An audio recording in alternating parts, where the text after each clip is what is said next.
केन्दुझर जिला केन्दुझर बनखंड अंतर्गत चंपुआ रेंज रे थमुनी हाथी उपद्रव किछि दिन हेब चंपुआ रेंज विभिन्न ग्राम गुड़िकर हाथी उपद्रव लगी रही।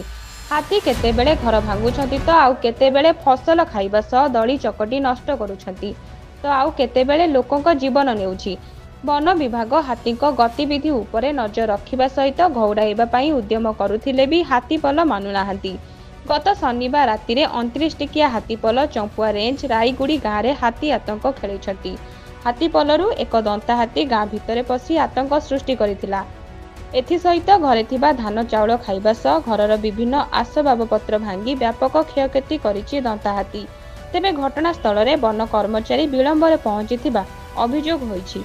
गत किछि मास हेब हाथीपल चंपुआ रेंज अंचल में व्यापक क्षयक्षति करुथिले भी हाथी को घौड़ाइबा पई वन विभाग आवश्यक पदक्षेप नेउनथिबा लोके अभियोग करिसंती। एबे एही हाथीपल बैतरणी नदी कूल रे डेरा जमाइथिबा बेले हाथीपलक गतिविधि उपरे नजर रखिछि वन विभाग। केन्दुझर जिल्लारू सरोज कुमार महापात्रक रिपोर्ट, स्वप्ना लाइव।